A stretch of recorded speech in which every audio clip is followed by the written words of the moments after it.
Como eu falei, nós estamos caminhando para o final dessa carta, uma carta pequena, de 4 capítulos, mas tão profunda, teologicamente, uma carta muito prática, uma carta que, a gente já viu, fala tanto sobre alegria.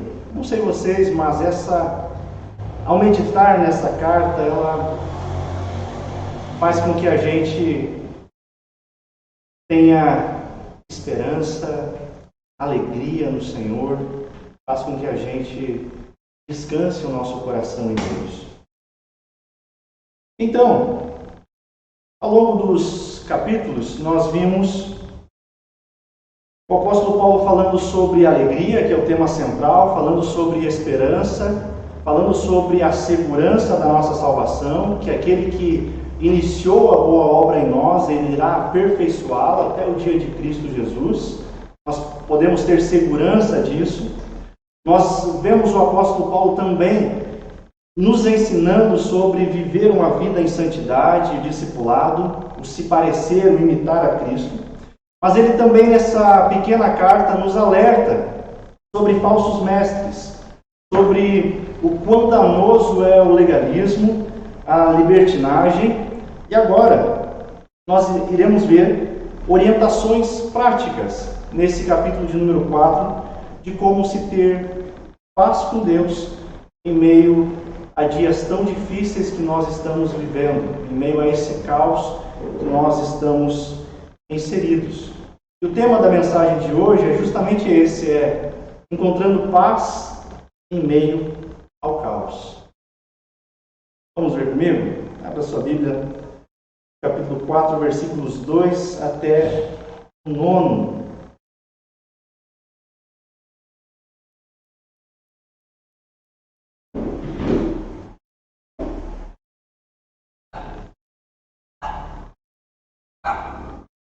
Assim está escrito: suplico a Evódia e a Síntique que entrem em acordo no Senhor. E peço também a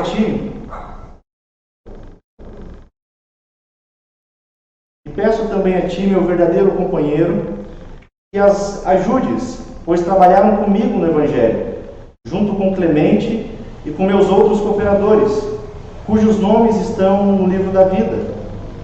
Alegrai-vos sempre no Senhor, e digo outra vez, alegrai-vos.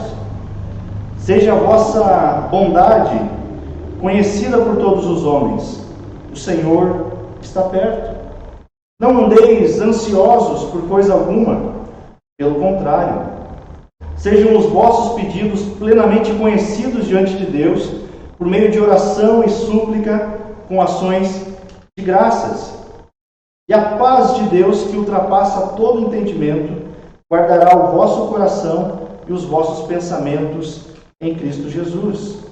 Quanto ao mais, irmãos, tudo que é verdadeiro, tudo que é honesto, tudo que é justo, tudo que é puro, tudo que é amável, tudo que é de boa fama, se há alguma virtude, se há algum louvor, nisso pensai. O que aprendestes, recebestes, ouvistes e vistes em mim, tudo isso praticai, e o Deus de paz estará convosco. Amém, meus irmãos? Amém. Como a gente está vendo, a igreja de Filipos é uma igreja que trazia muita alegria ao apóstolo Paulo. Os filipenses, eles tinham um lugar especial no coração do apóstolo. A gente vê esse sentimento em toda a carta. E Paulo se alegra com aqueles irmãos, mas ele também exorta aquela igreja para os perigos que eles estavam enfrentando. A gente viu inúmeros perigos, como judaizantes, como os legalismo, a libertinagem, os inimigos da cruz.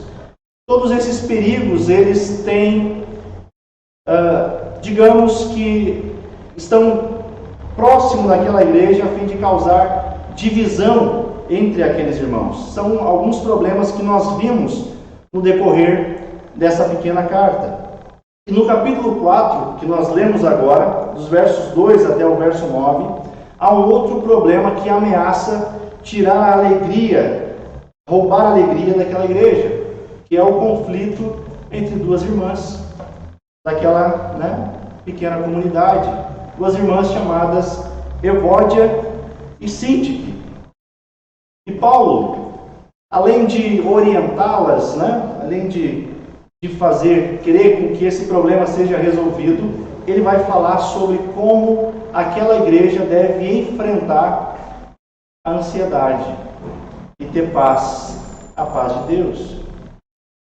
E a angústia que aqueles irmãos enfrentam não é algo tão pertencente aos nossos dias, Mas imagina a igreja de Filipos, com certeza eles enfrentavam angústia, ansiedades, eles viviam em profundas perseguições, eles sofriam acusações, até mesmo de servir a um outro senhor que não César. Imagina a pressão que aqueles irmãos viviam, quantas incertezas. Então o apóstolo Paulo vai escrever a eles um refrigério de como ter paz nessas situações de angústia, como ter paz em situações como essa que nós enfrentamos hoje, como ter paz em meio ao caos, em meio a este mundo pecaminoso que nós estamos inseridos. O apóstolo Paulo, ele vai dar algumas orientações práticas àquela igreja, para alguns problemas que ela está enfrentando, que é o problema do conflito entre irmãos e também a ansiedade. A gente vai encontrar nesse pequeno texto 3 orientações. O apóstolo dá 3 orientações para cada problema. É isso que a gente pode tirar do texto. A primeira orientação que o apóstolo Paulo dá aos irmãos de Filipenses é pela unidade da igreja. Depois de Paulo expressar o seu amor por eles no versículo 1, falar sobre para eles permanecerem firmes no Senhor, agora no versículo 2 o apóstolo Paulo ele roga, ele suplica para que aquelas irmãs Evódia e Síntique elas entrem em acordo, elas vivam em harmonia no Senhor. E a unidade da igreja, como a gente tem visto, ela é um tema recorrente nessa carta e também nas outras cartas do apóstolo Paulo. A gente viu ele falando sobre o mesmo modo de pensar, o mesmo amor, o mesmo ânimo, isso no capítulo 2. E agora, aqui Paulo cita 2 mulheres bastante conhecidas da igreja que estão vivendo em conflito. Nós não sabemos ao certo o que originou essa desavença, esse problema, esse conflito. E nós também não temos muitas informações de quem elas eram. Apenas algumas informações, as poucas que nós temos é que elas eram bastante conhecidas da igreja, porque elas trabalharam com Paulo no Evangelho. A gente vê isso no versículo 3. Então, portanto, o problema daquelas 2 irmãs não é a falta de envolvimento com a igreja. Elas frequentavam, todo domingo estavam na igreja, elas participavam das reuniões, frequentavam os PGs. E o problema é algo relacional. O conflito que elas estão vivendo deve ser muito provavelmente que seja algo relacional e não doutrinário, teológico, porque aquela igreja havia sido muito bem instruída teologicamente pelo apóstolo Paulo.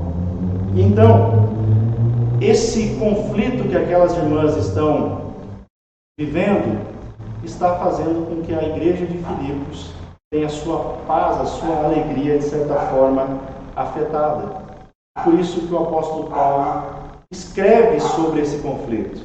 Se fosse algo tão recente, provavelmente não teria chego até os ouvidos do apóstolo Paulo, mas provavelmente seja um conflito que já se arraste por um tempo.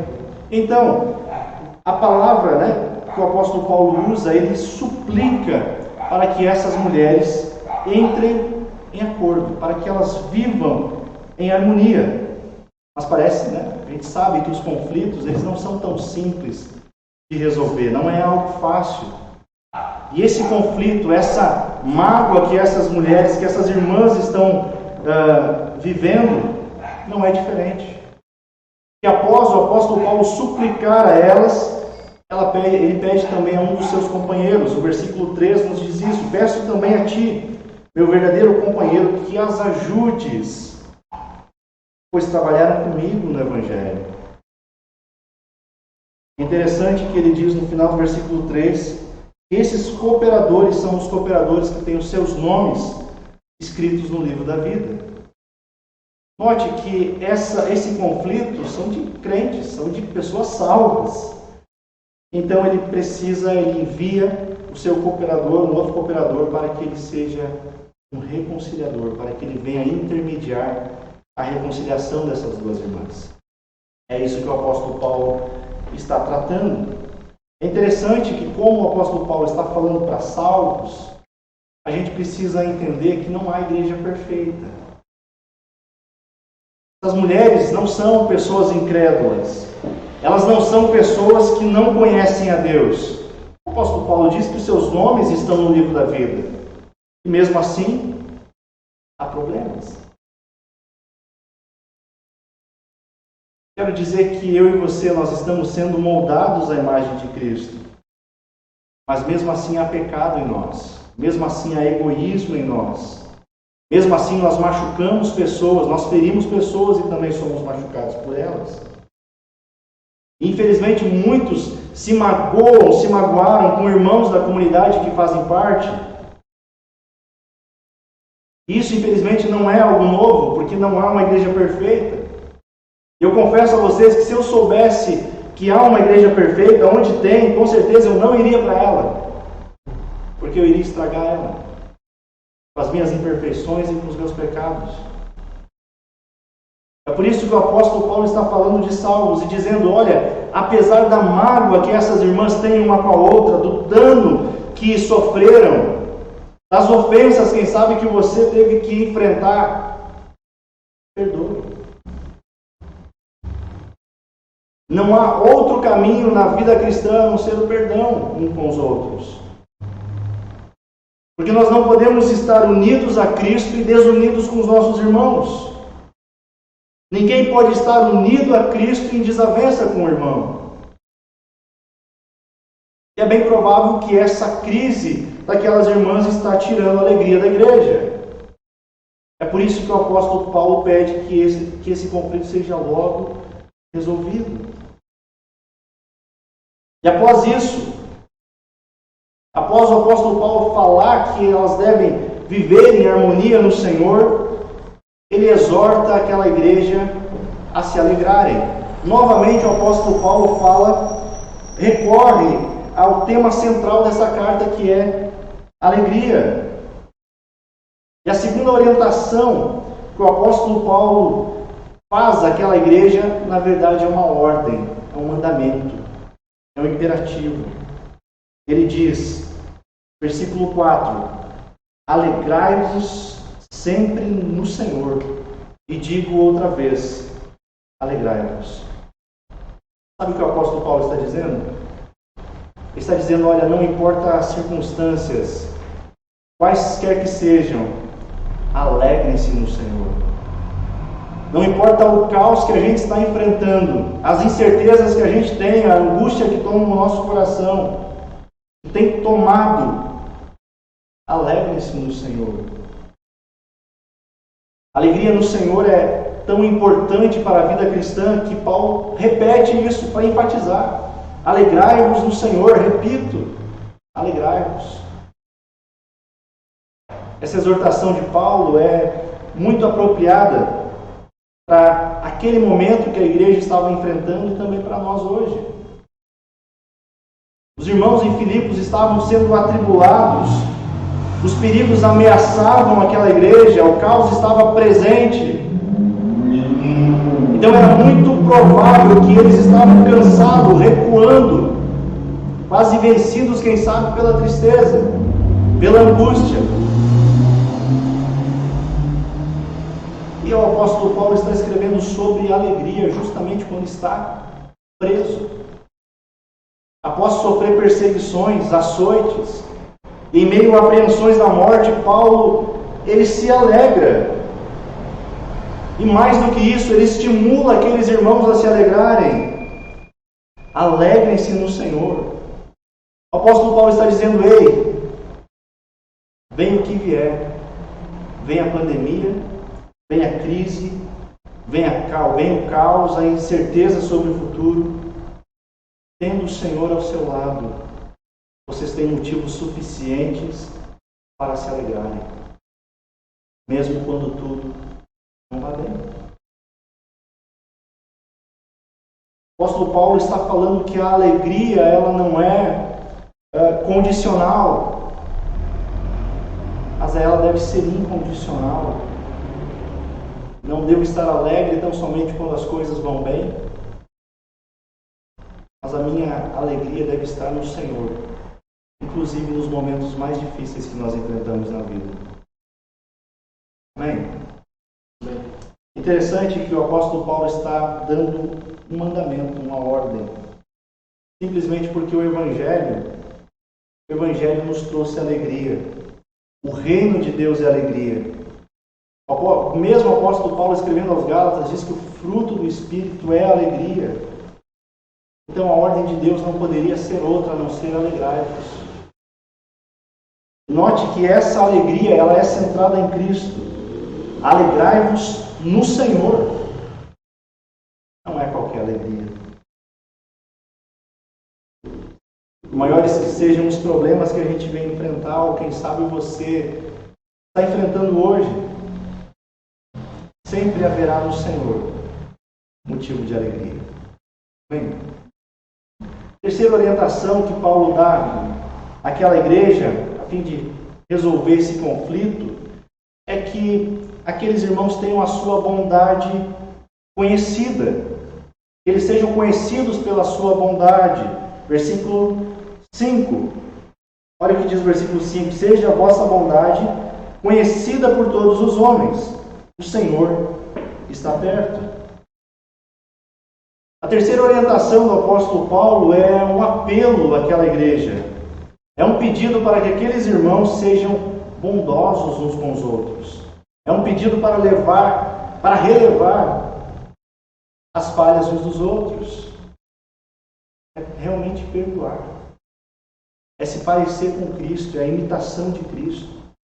É eu e você estarmos no meio de uma sociedade corrompida pelo pecado e assolada pelo caos que existe na humanidade e testemunhar o caráter de Cristo através do amor, através da bondade, ser paciente uns com os outros.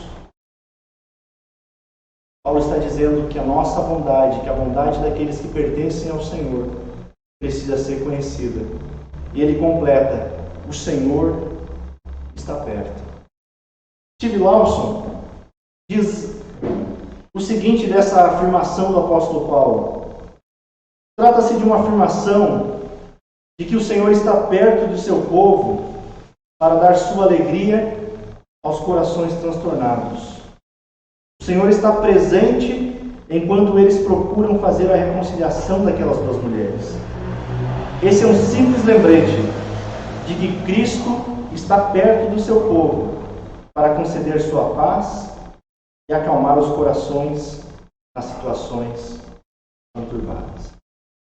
Amém? Eu e você jamais venhamos a esquecer disso. O Senhor está perto do seu povo. E aqui no versículo 5, o apóstolo Paulo está encerrando esse problema de conflito daquelas irmãs. E agora, a partir do versículo 6, parece que ele muda um pouco o assunto. Ele vai falar sobre o problema da ansiedade. Esse problema não é algo pertencente somente aos irmãos de Filipos, não é mesmo? Mas a nós constantemente. O apóstolo Paulo aqui também vai trazer 3 orientações sobre não viver ansioso e encontrar a paz de Deus. E eu pergunto a você: como encontrar paz em meio ao caos?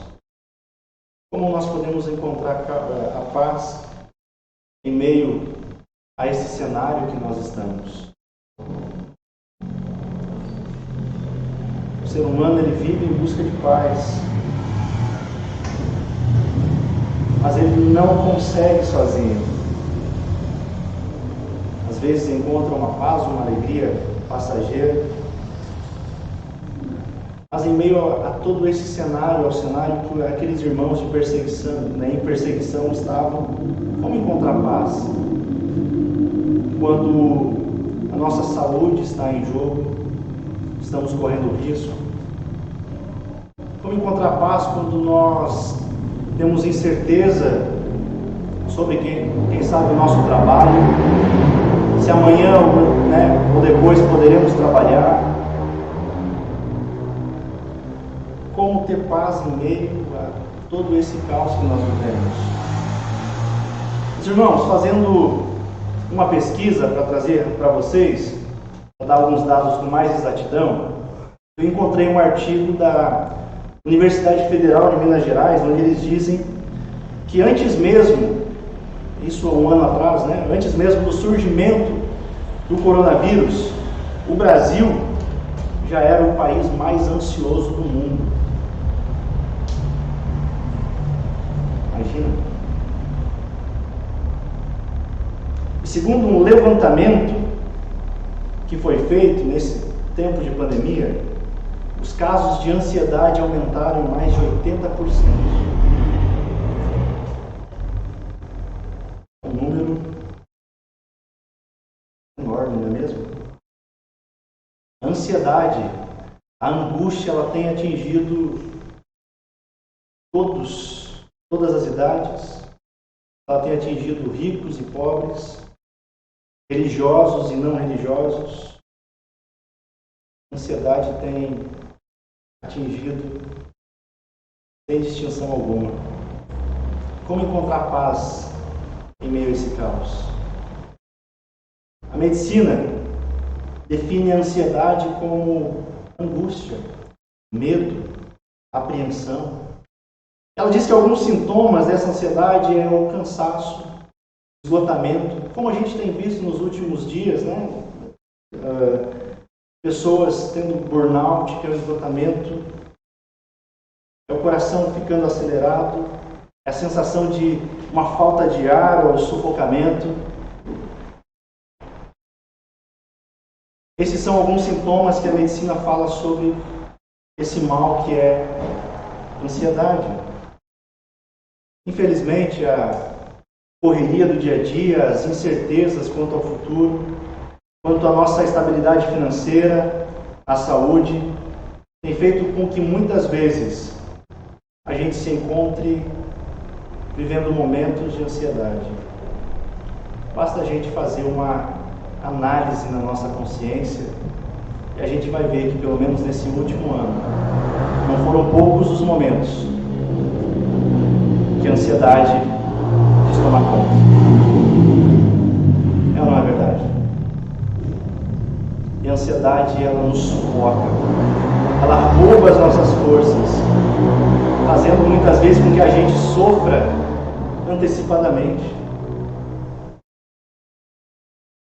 Estou dizendo, há ansiedades que é necessária orientação médica, para deixar claro, Mas grande parte da ansiedade que nós enfrentamos, que nós temos, é simplesmente pela falta da confiança em Deus. É por falta de descansar nele. E às vezes a ansiedade de um cristão é um grito de incredulidade em Deus. É por isso que o apóstolo Paulo está dizendo àqueles irmãos: ei, não andem ansiosos por coisa alguma. Mais uma vez ele está dando uma ordem àquela igreja, porque eles viviam cercados de perigos, enfrentando perseguições, eles corriam riscos. O apóstolo Paulo sabia disso, e mesmo assim ele diz, não vivam ansiosos. E ele já sabia que alguém poderia chegar nele e dizer: mas comigo é diferente. Mas a minha é... E ele diz: por coisa alguma. Ele está dizendo: não há nada que justifique o cristão viver ansioso. Claro, que a razão dessa ansiedade por a falta de confiança em Deus, descanso na sua palavra, nas suas promessas. Ok, a gente entendeu. O apóstolo Paulo está dando uma ordem para a gente não viver ansioso. Beleza. Mas o que fazer para não viver ansiosos? O que devemos fazer? Será que tem uma receita? O apóstolo Paulo nos dá o remédio para esse nosso viver ansioso. Eu gostaria que você olhasse comigo o versículo 6.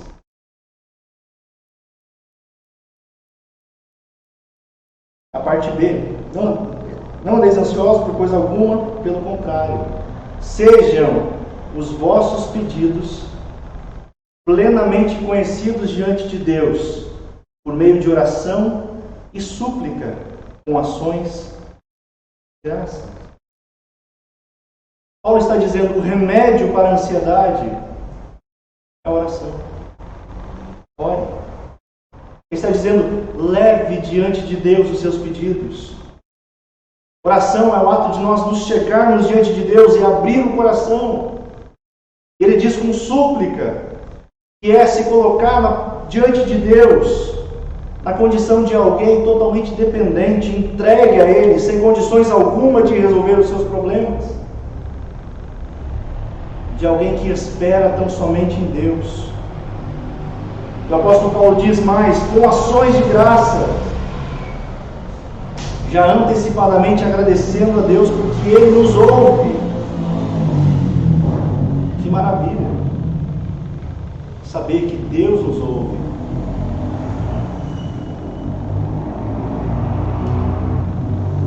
Reverendo Augusto Nicodemos, falando sobre ansiedade, ele diz o seguinte: boa parte de nossa ansiedade é porque nós não oramos, não gastamos tempo diante de Deus colocando aos pés da cruz aquilo que nos aflige, o futuro, filhos, negócios, saúde e qualquer outra coisa que ameace tirar a nossa paz.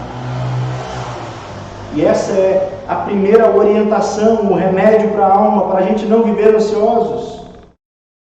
Orem, gastem tempo com Deus, coloquem diante de Deus os seus pedidos, coloquem os seus medos, as suas angústias aos pés da cruz.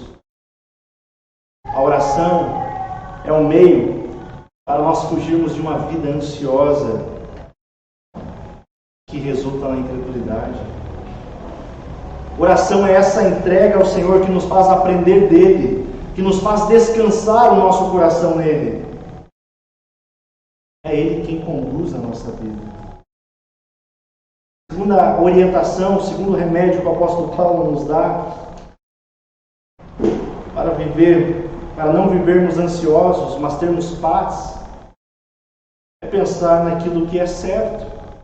Observe o versículo 8, quando ele diz: quanto ao mais, irmãos, tudo que é verdadeiro, tudo que é honesto, tudo que é justo, tudo que é puro, tudo que é amável, tudo que é de boa fama, se há alguma virtude, se há algum louvor, nisso pensai.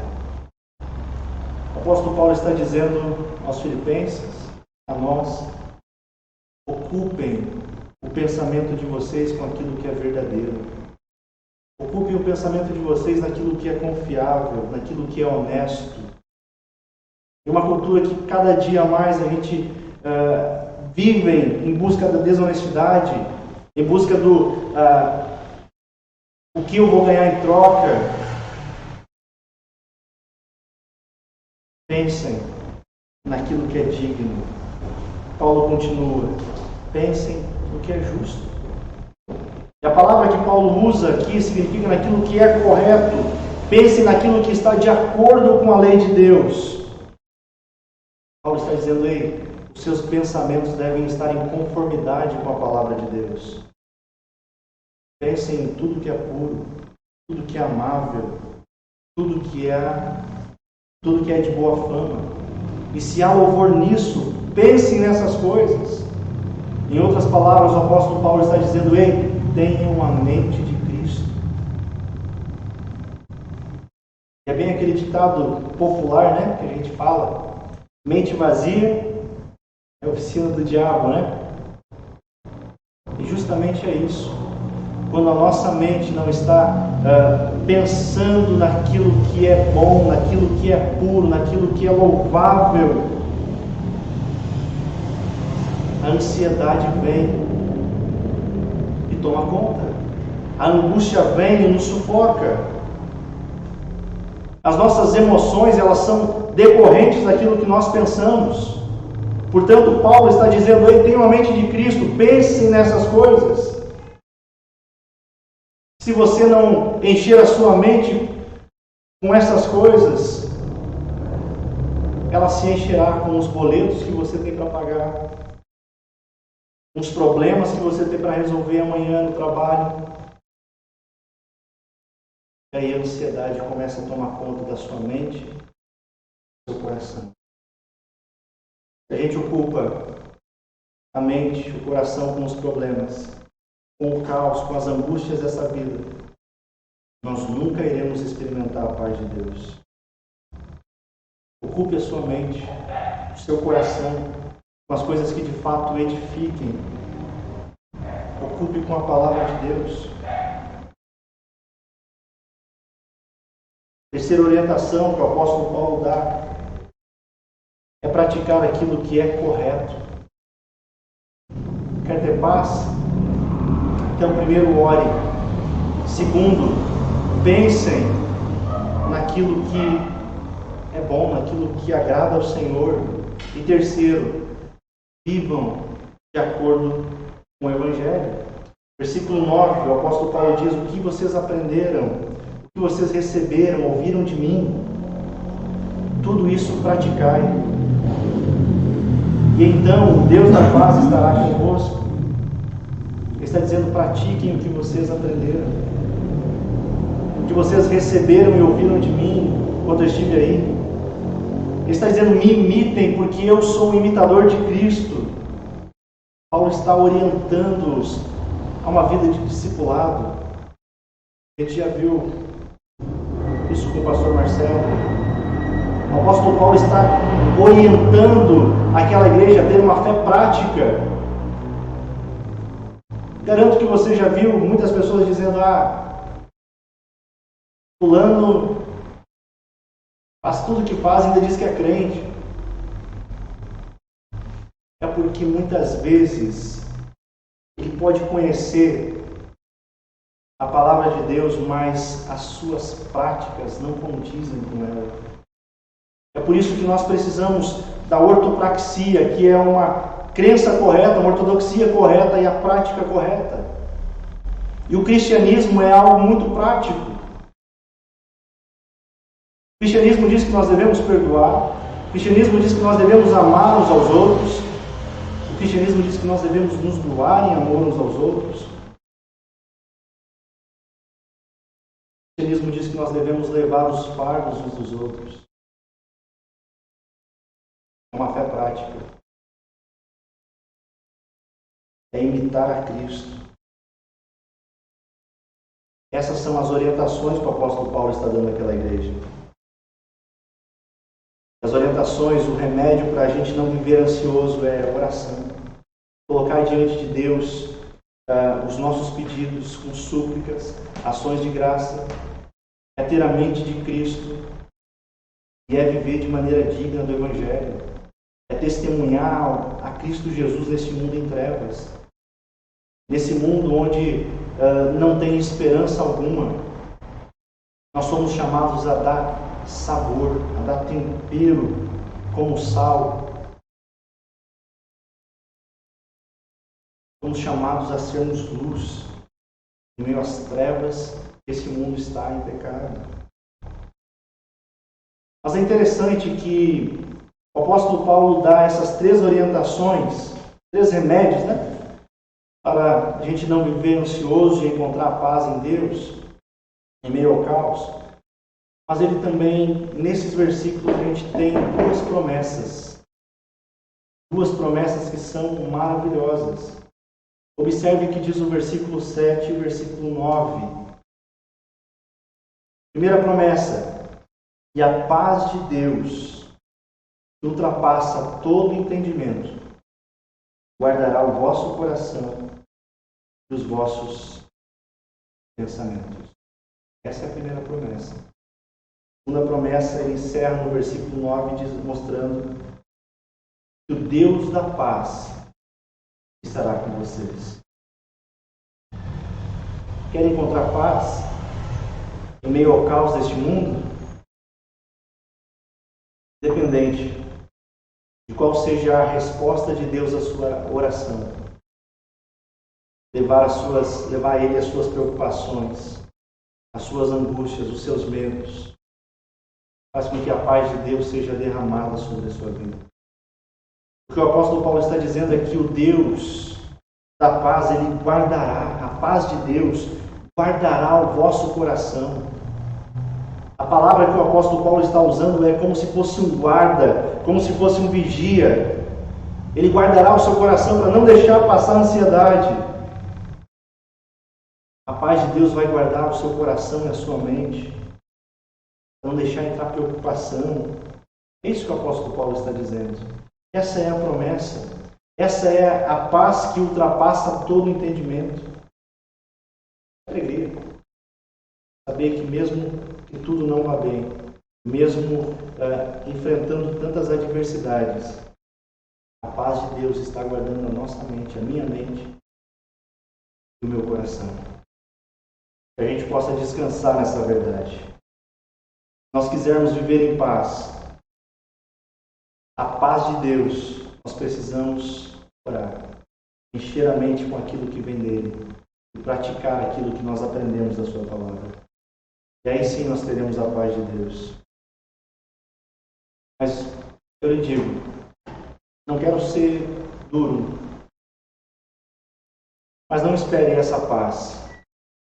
Você não gasta tempo em oração, você não enche a mente com a palavra de Deus, com as coisas de Deus, se você não vive de acordo com o Evangelho. Essa promessa é tão somente aqueles que entregam as suas, que lançam sobre ele, como diz o apóstolo Pedro, as suas ansiedades e preocupações. É aqueles que descansam no Senhor. É aqueles que colocam diante dele os seus pedidos.